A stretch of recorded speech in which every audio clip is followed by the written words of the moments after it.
오늘 뒤늦게 알려진 이 얘기가 하나 있습니다. 검찰은 대선 전에 이뤄진 김만배와 신앙림 씨 인터뷰를 가짜라고 보고 있습니다.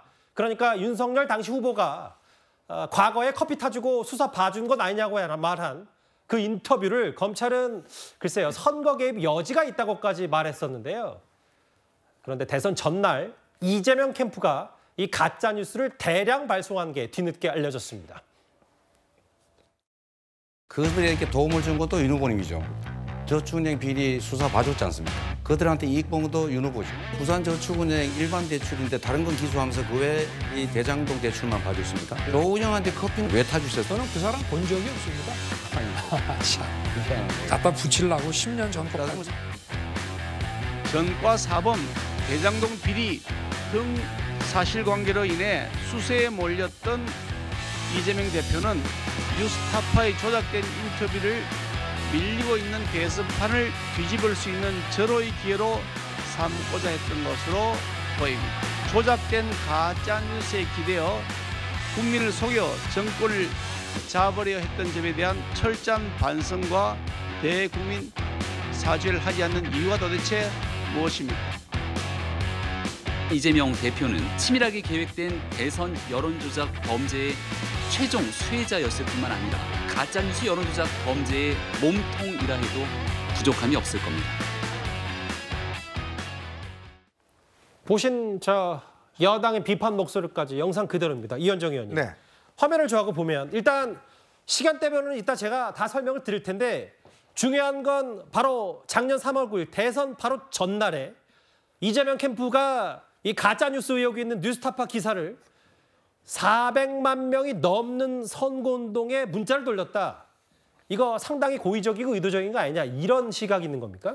아마 이제 선거 직전에 자신들에게 유리한 어떤 기사 내용을 일단 이 문자를 통해서 아마 대량으로 발송한 것 같습니다. 예. 보통 뭐 선거 후보자 캠프에서는 일단 자신들의 유리한 기사들을 이렇게 집중적으로 뭐 이 당원이라든지 이런 데 배포하는 거는 선거 기간 중에 있은 일이기 때문에 이것 자체는 문제 삼을 수는 없을 것 같아요. 왜냐하면 이게 이제 가짜 뉴스이면서 알면서도 보냈다면 이거는 문제가 돼요. 예. 왜냐하면 이 사실 자체가. 그러나 그때 당시에 가짜 뉴스인지 아닌지가 판명이 되지 않은 상황에서 이걸 보냈다면 이거는 문제를 물을 수는 없을 것 같습니다. 예. 그러나 만약에 이게 뒤늦게 이런 사실, 왜냐하면 이게 지금 뿌린 게 개인 돈으로 하는 게 아니거든요. 다 선거 보조금으로 해서 다 이제 지불 받습니다. 결국은 나라 돈이니까. 그렇죠. 문자 한 건당 뭐 몇십 원씩 해서 나중에 다 이제 이거를 선관위로부터 다 이제 보상받는 거기 때문에 예. 그렇다면 이게 만약에 나중에 이게 가짜 뉴스를 만약에 이런 식으로 어떤 그 국민의 세금으로 뿌렸다, 이 사실이 됐을 경우에 문제는 근데 선거법이 공소시효가 이미 지나버렸습니다.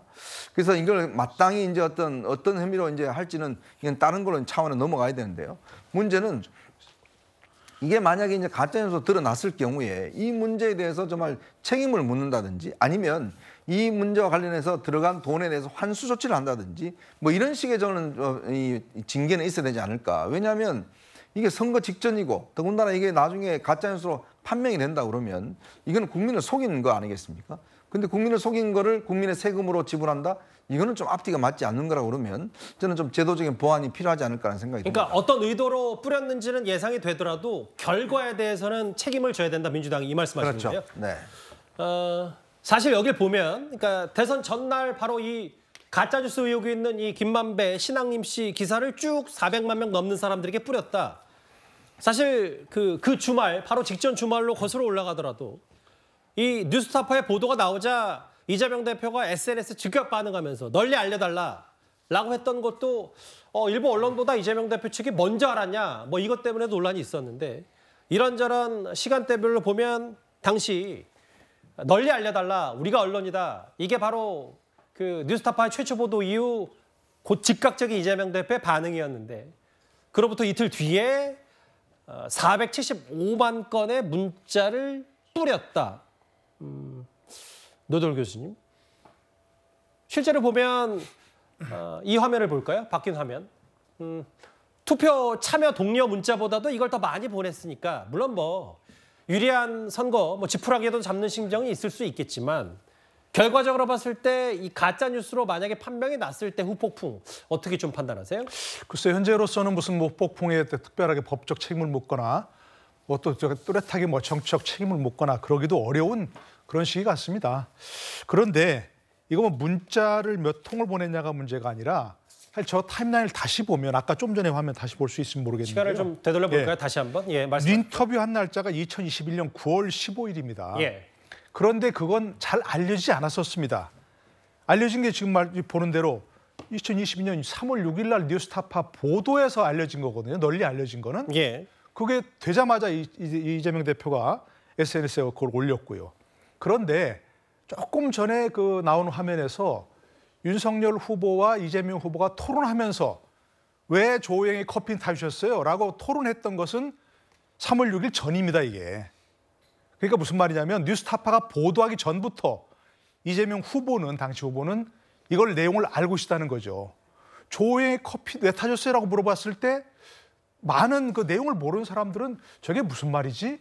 라고 생각할 수밖에 없었던 그런 시기거든요. 예. 그러니까 3월 6일 보도 전에도 이재명 후보는 그 내용을 알고 있다는 거죠.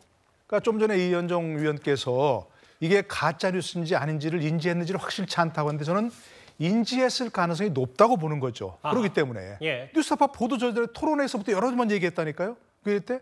그러니까 이제 저 윤석열 후보는 내용을 아니까 그냥 허허 뒤집어 씌우려고 하는 건 이렇게만 넘어갔는데 예. 그 내용을 모르는 유권자들은 저게 무슨 소린가 의아했단 말입니다.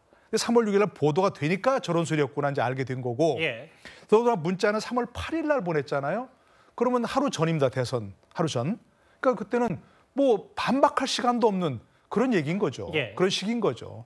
그렇기 때문에 저는 그 내용을 자세히 이렇게 시간적 순으로 보면 이재명 후보 측에서는 그 김만배 씨와 신학님 씨의 이른바 인터뷰 이 내용을 알고 있었고 보도 전에도 그렇기 때문에 토론에서 계속 그걸 주장했고 예. 그것이 바로 윤석열이 대장동사 몸통이다라고 주장한 근거가 됐다는 거죠. 예. 그러니까 이제 가짜 인터뷰의 진위 여부 사실을 알고도 뿌렸다는 건 상당히 의도적이고 고의적이다 이 말씀하신 겁니다. 네.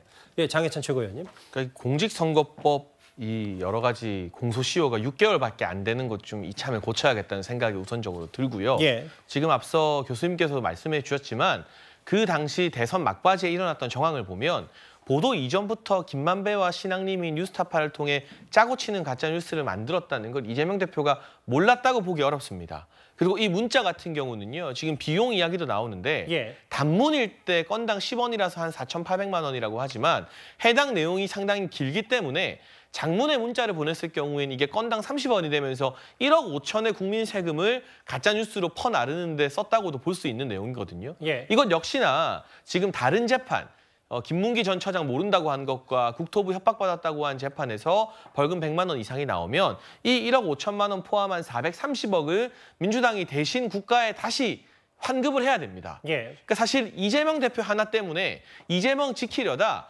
민주당 기둥뿌리 뽑히고 여의도에 있는 그 당사 건물 팔아야 돼요. 그런 상황이 지금 째깍째깍 다가오고 있는 상황인데 예. 여러 가지 공직선거법 위반에 뭐 공소시효는 지났어도 다른 정황과 가짜뉴스에 조직적으로 개입했다는 것들 이 역시도 검찰에서 TF를 만들었기 때문에 추가적인 수사 가능성이 높다고 본다면 정치적 책임 이전 이후에도요. 이재명 대표는 언제 구속될지 모르겠습니다만 구속되기 전까지 계속해서 구속은 안 되더라도 수사받고 검찰에 나가고 재판장에 나가야 돼요. 정상적으로 정치 활동과 당무가 이미 불가능한 상태입니다. 그러니까 이 돈 얘기를 한번 제가 짚어보고 얘기를 하자면 국민의힘 박성중 의원실 자료에 따르면 선관위로부터 받은 이 가짜 인터뷰 의혹의 문자 발송 비용만 적어도 한 5천만 원 가까이 되는 건 이것도 나중에 나라 돈으로 전액 보존이 됐으면 결과적으로는 이거에 대한 사후 조치가 있어야 되지 않냐라는 게 여권의 시각입니다. 사실 이 김만배 씨, 신학님 씨 가짜 인터뷰 논란이 불거졌을 때 이재명 대표는 이렇게 해명한 바가 있습니다. 대선 공작 예로 치면은 국민의힘이 조직폭력배 동원해가지고 나한테 조폭 자금 20억 줬다. 이런 게 진짜 선거 공작 아닙니까? 근데 그거 무혐의했다가 법원이 기소 결정했대요. 적반하장, 후안무치 대표적 사례지. 이 가짜 인터뷰가 그렇게 대선 전날 뿌려졌고 이게 선거 개입 의도적 아니냐 뭐 이런저런 얘기가 있는데 이재명 대표 측의 이 설명도 있고 좀 더 구체적으로 뭐라고 좀 하고 있습니까? 그러니까 당시에 아까 이현정 의원께서 얘기해 주신 대로 뭐 당시에는 가짜뉴스를 확인할 수가 없었다라는 거 아니겠습니까? 이 부분에 대해서 뉴스타파의 보도를 보고 민주당 측에서도 당연히 이 부분 이제 이것이 윤석열 당시 후보와 연관이 돼 있던 것이구나 이런 것을 뭐 확인할 수 있는 어떤 인터뷰 내용이었기 때문에 당연히 유권자들에게 이러한 사실을 알려야 한다는 의미에서 문자 발송을 했을 거라 생각이 들고요. 근데 그때 제가 한번 저는 궁금해가지고 당시 2022년 3월 6일 날 중앙일보를 제가 확인을 해봤어요. 그 보니까 기사 검색을 할 수가 있는데 당시에 뉴스가 뉴스톱부터 1부터 10까지 있는데 거기에 보면 이러한 내용이 아예 없어요. 기사가. 그러니까 지금 국민의힘에서 얘기하듯이 아니면 뭐 검찰에서 얘기하듯이 뭐 정말 대선을 뒤흔들 만한 대선 공작이었나. 당시에 뭐 이 뉴스가 아니라 당시 우리가 기억을 되돌아보면 당시에 사전투표를 부실하게 해가지고 속풀이 논란이? 네, 속풀이 논란 해가지고 당시 그 선관위원장 왜 안 물러나냐 도대체 예. 선관위원장 왜 주말에 출근 안 했냐 이게 뉴스가 지금 불붙을 때였거든요. 저는 그렇기 때문에 뭐 이 뉴스를 뭐 당시에 당연히 유권자들에게 알리려고 문자 발송을 했겠지만은 이 뉴스의 가치가 그만큼 대선을 흔들 만한 내용이었나라는 생각은 그 정도 영향력이었나 그것은 좀 변론을 한번 판단해봐야 되지 않을까 싶습니다. 무슨 말인지 알겠으니까 야당 얘기는 당시 이걸 가짜 인터뷰라는 걸 누가 알았겠냐.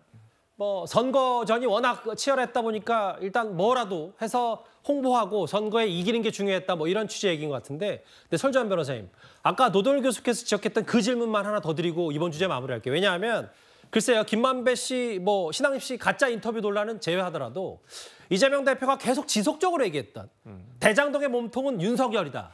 윤석열 후보다. 적어도 그 부분은 이재명 대표 스스로가 아닌 걸 알았다면 결과적인 그 부분에 대해서는 어느 정도 뭐 유감 표명, 사과 표명은 재판 이후에라도 해야 되는 거 아니냐. 이 가짜뉴스 의혹 때문에 지금 더 그런 얘기는 좀 나오는 것 같거든요. 그러니까 꼭 이 인터뷰가 아니더라도 기존에 이런 내용들은 다른 언론을 통해서도 나왔었거든요. 예. 그래서 이제 부산저축은행 수사가 부실해서 이것이 뭐 조우영이라는 분 때문에 예를 들어서 이 돈이 뭐 대장동까지 오게 되었다라는 그 내용이 있었기 때문에 어찌 보면 그 원류가 윤석열 대통령이 당시에 검사 시절에 어떤 부실하게 수사를 했던 것은 아니냐라는 어떤 의혹을 가지고 당시에 이재명 대표가 당시 후보 시절에 얘기를 했던 것이기 때문에 뭐 그것은 뭐 지금 뭐 드러나는 사실이 뭐 지금 뭐 커피를 타줬냐 안 타줬냐라는 것보다는 오히려 당시에 왜 조우영은 그걸로 인해서 처벌받지 않았냐. 근데 나중에 왜 또 처벌을 받았냐. 이렇기 때문에 저는 문제가 발생했다고 보거든요. 그렇기 때문에 뭐 당시에 이재명 대표가 이것을 가짜라고 알았을까? 그러니까 윤석열 대통령이 잠시만요. 말씀도 진실사정인데 제 질문의 본질은 그게 아니라 그러니까 이재명 대표 얘기는 아니 저게 어떻게 가짜 인터뷰인 줄 알았냐 몰랐냐. 나 몰랐으니까 일단 지푸라기로 잡는 심정으로 저렇게 문자 보낼 수밖에 없었다는 게 지금 야당의 해명과 설명이잖아요. 근데 제 말은 대장동 의혹 관련해서 지금 화면에 보시는 것처럼 뭐 녹취록을 인용하긴 했지만 적어도 이재명 대표는 대장동의 몸통이 윤석열 후보라는 걸 아닌 걸 알았을 텐데 그 부분에 대해서 얘기하는 부분은 좀 나중에라도 어떤 입장을 밝혀야 되는 거 아닌가 뭐 이 얘기를 드리는 겁니다. 모르겠습니다. 제가 이재명 대표가 아니라서 알았는지 몰랐는지 모르겠습니다만은 아마 당시에 본인도 뭐 이게 이 대장동 사업을 관할하는 시장으로서의 역할만 했을 뿐이지 이 돈이 어떻게 왔는가를 알 수는 없지 않았겠습니까? 무슨 말씀인지 알겠어요. 나중에 보니까 이렇게 본인도 당시에는 몰랐겠지만 뒤늦게 좀 알지 않았을까라는 생각을 해봅니다. 알겠습니다. 일단은 뭐 그 가짜 뉴스를 대선 전날 뿌렸다는 논란 때문에 오늘 여당이 꽤 공세를 폈는데요. 야당의 반박까지. 그리고 내일 아침 10시 30분에 첫 재판에 출석하는 이재명 대표 얘기까지 하나하나 만나봤습니다.